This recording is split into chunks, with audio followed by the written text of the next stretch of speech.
We have a situation now where the National Women's Council, which is the NGO leading the Yes campaign and the referendum, has around 96% of its staffing costs paid directly by the state.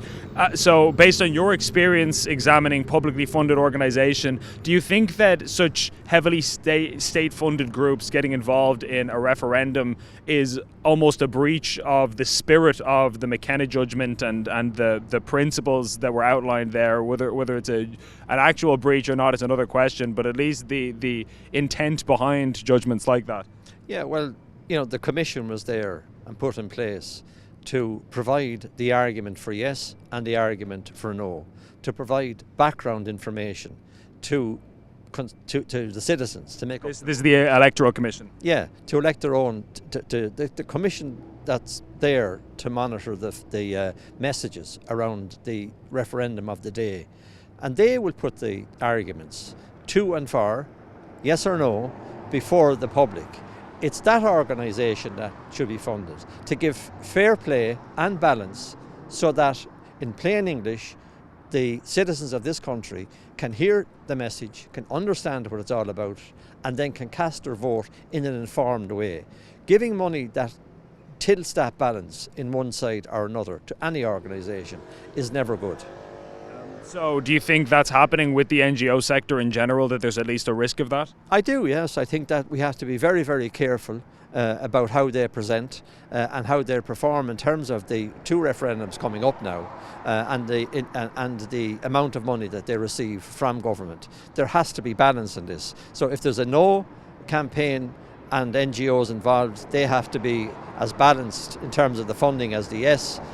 But to tilt it any other way is an intervention by the state that's not welcomed.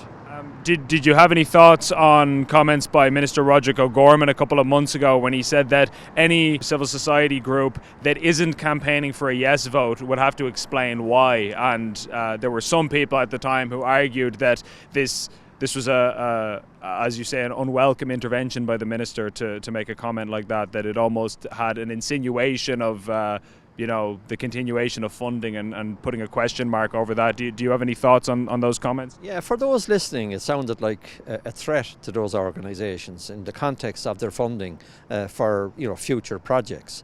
And I think the more ministers and politicians stand back from this and allow the Commission to do its work in terms of informing people, then the better the result will be in the context of the citizens knowing which way they actually want to vote, which argument has impressed them. But I think that the Minister on that occasion was out of order, and that should not have been said. Do you personally have a particular view on the referendum and the way you would like to see it to go, be it either a yes or a no vote? Well, I'll be voting no. That's my personal position. And I've no difficulty. I think that Michael McDowell has put forward a very good argument in relation to that. I've listened carefully to what he has had to say, and the questions that he raises I think are very fundamental, and the legislation should not be left, or the results in the context of the legislation that will be emerged should not be just left to the courts to decide.